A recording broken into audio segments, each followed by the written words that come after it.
women can be assholes too, right? Identifying where we unintentionally judge each other, put each other in boxes, and unintentionally cap each other. And we all do it. We all do it.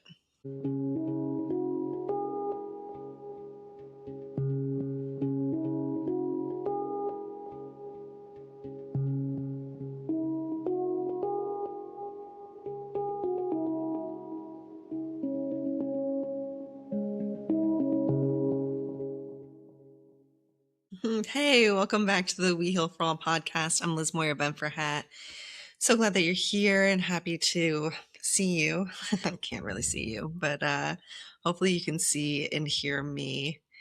In these audio recordings, I offer reflections and conversations and practices on collective healing. But really, I've been playing with different framings of it because what feels so alive for me right now is just these broader questions of how do we evolve as people? How do we evolve as a culture, as social creatures, as spiritual beings who are having a human experience here on planet Earth at this time when so much is happening? And so, yeah, that's really what I want to play with here today. Before I even jump into this monologue of thoughts, if you enjoy what I do here, if you receive from it in any sort of way, please consider either liking or subscribing wherever you're checking this out, or even forwarding it to a friend. Really connecting me with people who are either having these kind of conversations, who are looking for these conversations is super duper helpful. And then those likes and subscribes really let the algorithm know that this content is worth other people seeing. So it means a lot and helps out a lot. As I settle into this reflective space and really create space for myself to allow these different threads that are alive for me right now to come through and think about what the overarching thing, because I want to let you know here from the jump, just what I'm chewing on and noodling on. And I think the best word for it is maturity, spiritual maturity, and even social spiritual maturity. I'm going to pull from some recent life examples and reference conversations and experiences that I've had recently. And I do so with the utmost respect for everyone involved. And so if you happen to recognize yourself in this story, please know I am inspired by my experience with you, and it really is serving as a form of teaching and learning and reflection for me. But the one that I'll start with is I'm part of a play group here in my area. I have a 3-year-old daughter, and it's amazing. It's this co-op of 35 families in my neighborhood who come together twice a week with bagels and toys, and we really just hang out. You know what I mean? It's a great opportunity for the kids to play and for us to, to hang out with other adults. And it's just like an awesome, beautiful community. And one of the people there, one of the moms there, and I wonder sometimes I think it's kind of a two-part thing, but I find that I will speak to people and in passing, just the state of the world will come up a lot. And I think that's by virtue of the work that I do and the person that I am as somebody in the social change space, as somebody who does work on collective healing.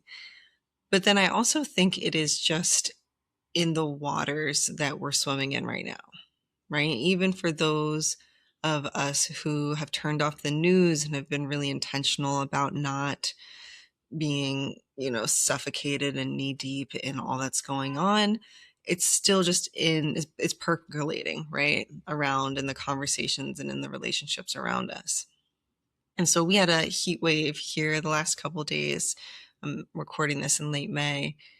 And a mom said to me in passing just about climate change, and how she's just worried about the future for her kid, for her little kiddo.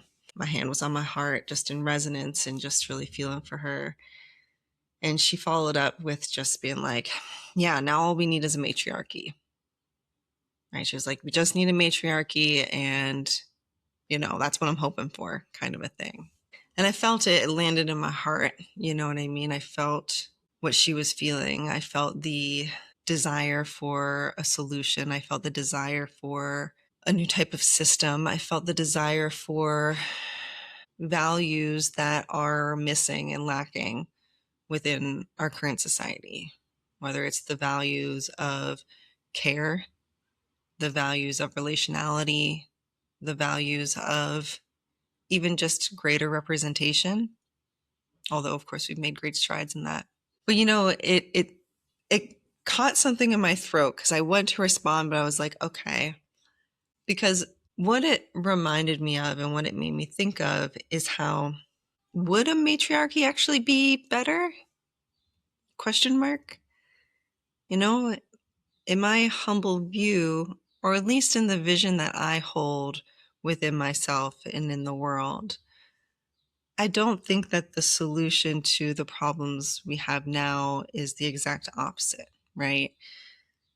The logic there, and I'll just surmise, I can't speak for her, of course, but the logic there is we have a patriarchy now, so a matriarchy will solve this, is the solution. And again, also, you know what I mean? I don't know what her understanding of a matriarchy is, but in the most classical terms, it's that, women are at the forefront leading everything. At first glance, this sounds awesome, right? I'm like, oh yeah, okay, cool.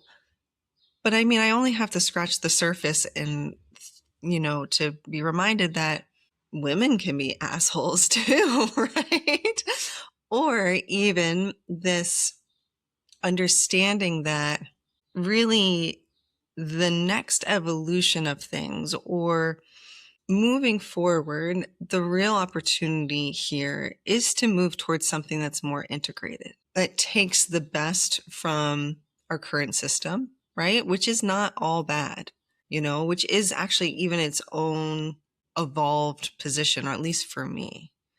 I can think back to when I was 19 years old and really first opening my eyes to the realities in our world. And the beginning of that awakening journey for me, and it stayed with me for several years, was one of seeing things in such black and white ways, right? Seeing things in a way where there are the haves, there's the have-nots. I was really influenced by Marxist social theory. I was a sociology major, so one of many social theories that I was being taught and influenced by. And so you're either part of the working class or you're a proletariat. You are either on the right side of history or the wrong side of history. And for me, in this very early stage of facing and grappling with the realities in our world, the realities of injustice and unfairness, and, just producing collective outcomes that I personally don't want, and so many of us don't want. It was I want to say easiest, but also there was like a sensibility in it for me to really latch on to these kind of relatively simplified frameworks for understanding things. It was even within my own hurt and pain, really all I had the capacity for. I only had the capacity to see things in terms of black and white. And so, of course, I needed to position myself within that which is good, quote unquote. This framework, this worldview carried me through a lot of things, right? It set me on a path of sustainable development and social impact, and really, using my relative privilege to be of service and to try to dismantle systems of oppression and everything like that. It gave me a fire and a clarity that I don't want to discount, right? That is really like a seed potential for my own life and my own sense of self. And it didn't take very long. I just took a deep breath before even moving into this. It didn't take very long for me to take that worldview for a spin in the real world, for it to be humbled, for it to be softened, in some kind of way, for more complexity to be woven in, for more experiences to be had that showed me just certain flaws within that worldview, or certain ways that that worldview just didn't hold up. And so I think about the times that we live in. I think about the amount of social awakening going on. And when I say that, I mean the amount of eyes that are being opened, the way that we are collectively being faced and forced to look at and to reckon with what's not working. And how I see within our cultural waters these days, I see my 20-year-old self reflecting in it. I see it in the more extreme reactions to things online. Another example that's coming to mind to me right now is I saw a piece in the New York Times opinion column by a former body positivity influencer. Gabriella Lascano is her name. I'll link it in here. And it was a really raw, honest account for her of how the body positivity movement, which if you're not familiar with it, it's also called healthy at every size, or really just shining a light on fat discrimination, right? Just the cultural discrimination against people who are plus sized, and how taken to the extreme, it led to the death of some of her friends who are also influencers. How the narrative within the movement itself, and I want to be very careful here too, because any movement has so many different nooks and crannies and facets and factions within it, even, right? Different voices and different perspectives. And so there's plenty of people within the body positivity movement who do not subscribe to such extreme versions of the ethos. But I think it's so interesting how an ethos like, hey, let's shine a light on the fact that fat people feel like they belong less so in our society, right? Which is just such a crucial and beautiful thing to shine a light on, right? Because we want everyone to feel like they belong. We want everyone to feel like they have access to the care and the opportunities that we all have. I think actually even naming that there is a larger project going on for us as a culture and society right now of identifying our prejudices, identifying where we unintentionally judge each other and unintentionally put each other in boxes and unintentionally cap each other. And we all do it. We all do it. So, within that project, this movement is amazing. This ethos is amazing. But then it's interesting how a cultural conversation like that, a cultural shout out, if you will, shining a light on something, can then get taken to such an extreme of where there are people who are, developing type 2 diabetes, whose organs are failing, right? And leading to the death of a 37-year-old, a 28-year-old. And how such a kind of a rigidity within the cultural conversation of where it's either you are fat phobic or you are, completely supportive of fat people, right? Just this to live and do whatever you want, like you are truly healthy at any size, those kind of two extremes, that kind of black and white rigidity just doesn't actually hold up in practice, right? It doesn't actually hold up in practice, yet that's where these cultural conversations, especially the loudest ones, tend to be.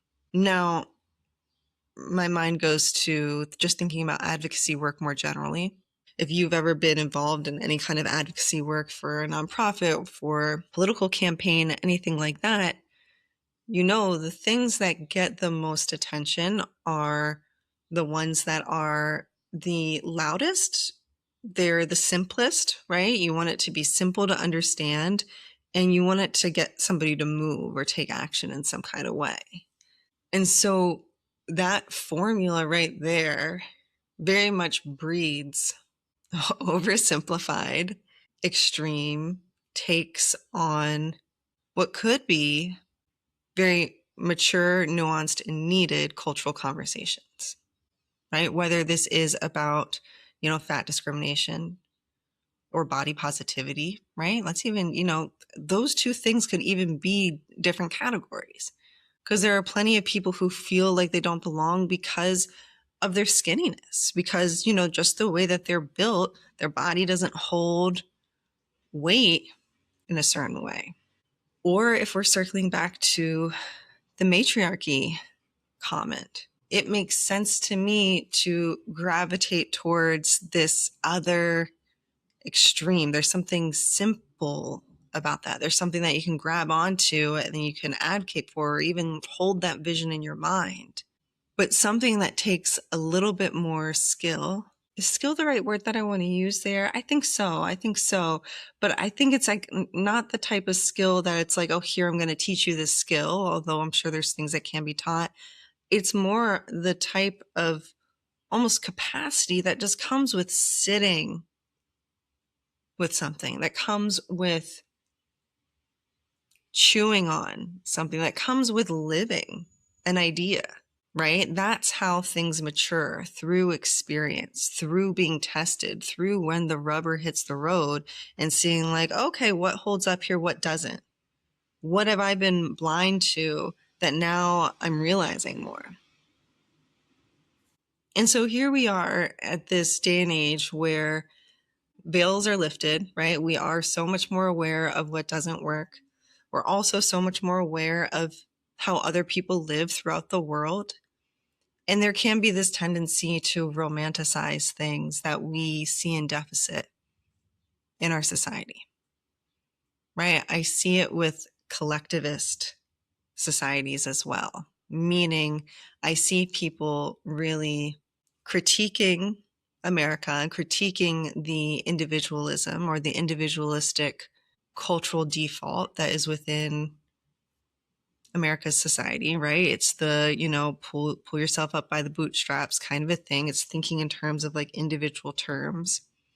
And then really glorifying collectivist societies that do take a more collective oriented approach to just what they value and how they think about doing things. And I remember and so, I see people really advocating for that. So my mother-in-law is from Algeria, which can be argued as a more collectivist society. And she was telling me about how, the norm, or, this is another one, right? Like going back to the village. There's truth in that, right? We need more community. We need more support. People need more support. Families need more support. Like resurrecting the village is real. And I think about something that my mother-in-law said to me once, because growing up for her, the family that she married into, my husband's dad's family, one of 12, forgive me if I'm misremembering that, one of 12. And so and my husband's dad's family did is they built a farm.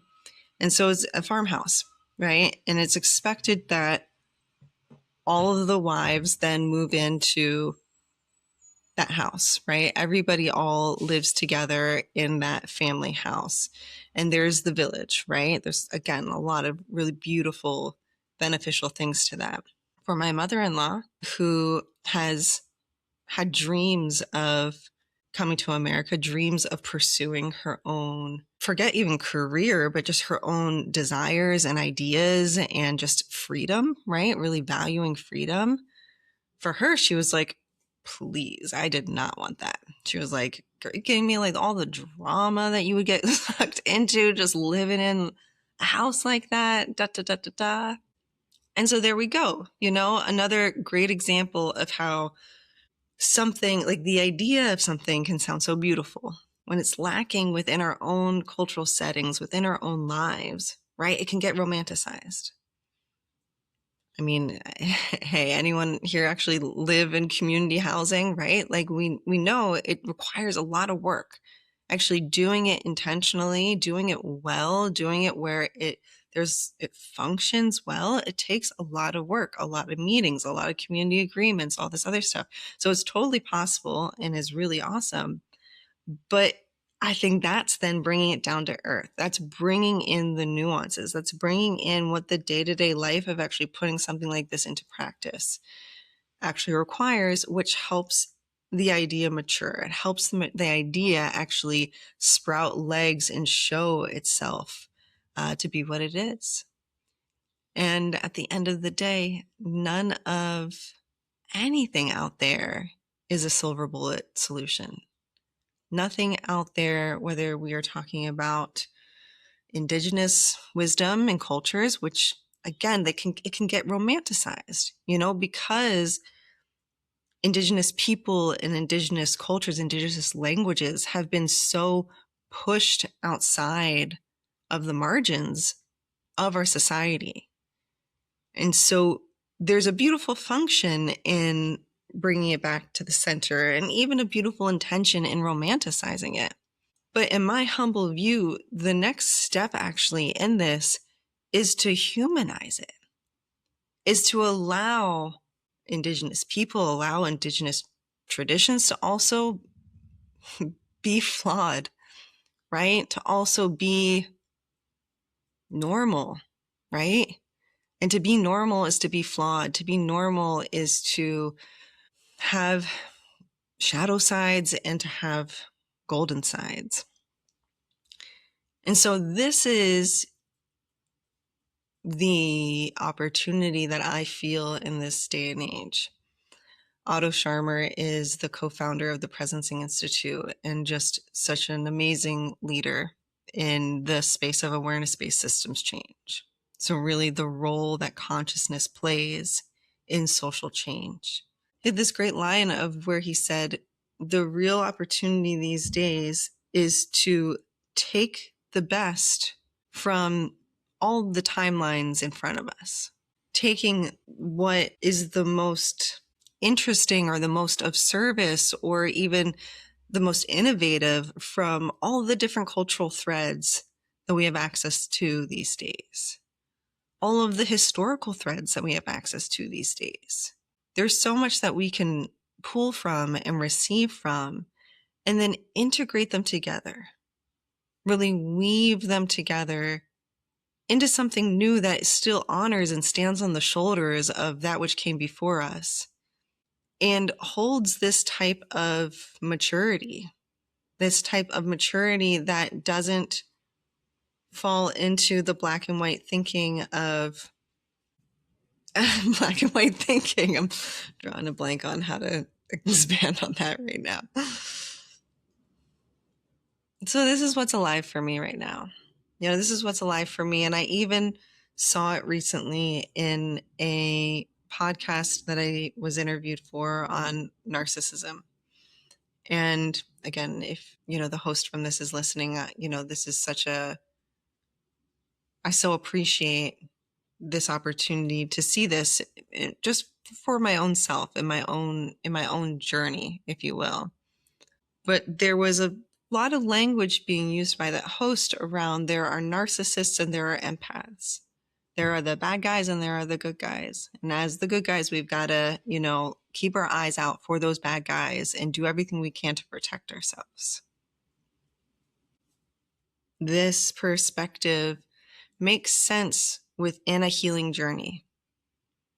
That right at the beginning of a healing journey, and I'll just speak for myself, when I first really saw my wounds, really first started to open my eyes to dynamics in my life that were really unhealthy, whether it was in romantic relationships and family relationships and whatever it might be, the first step in that process for me and for so many of us is to differentiate hard. It's to differentiate, it's to understand, whoa, what's happening isn't okay. And, in some circumstances it is, right? That is the absolute case. When circumstances of abuse, circumstances of addiction, right? It needs to be clearly differentiated. And sometimes even we need to step in for our own loved ones to help shine a light on what's happening.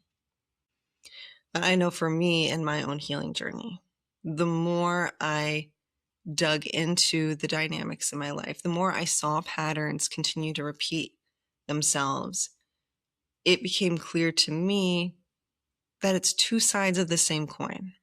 It turned into a question to me, turning towards myself, of why is it that I want to keep saving people, right? What is the savior complex in me? If we want to take kind of the victim, perpetrator, savior complex triangle.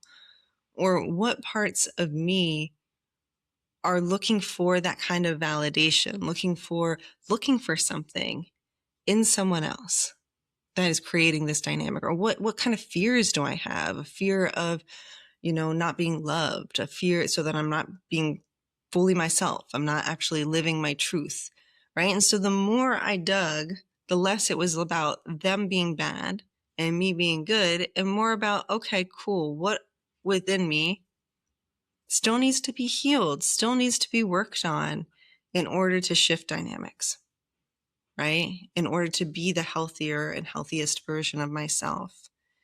And to actually see that, that other person's on their own healing journey too. So if I'm going to sum this all up, kind of put a little bow on all this right now, for me, what's alive for me right now is the opportunity that these times present to us to spiritually mature in the way that we think about ourselves and we think about the world, we think about society, we think about culture. Because our inner worlds affect how we shape our outer worlds. Our inner worlds shape how we co-create the world around us. The narratives we use to make sense of the world shape how we respond, right? It shapes how we make sense of what's happening. And so the more we can do this work of, I think it's staying humble and staying curious, and also even recognizing that there is a journey that we're on collectively and individually. There's a journey that you're on right now. There's a journey that I'm on of where our relationship with the world is shifting. Our awareness of the world is shifting. And so with that awareness, with that awakening, there comes a process with it. And it's a process that could lead us towards more maturity as individuals and as a culture and as a society, if we recognize it as such and support ourselves and each other along the way. So that is what is on my heart and mind right now. I would love to hear what you think. I would love to hear what pinged and dinged in your own heart and mind. And I'd love for feedback too. Let me know what didn't resonate. That's equally important, and equally important, especially for your own journey and your own role in these times that we live in right now. So I'm sending you so much love from my home to yours, to wherever you are in the world. And signing off. Take care.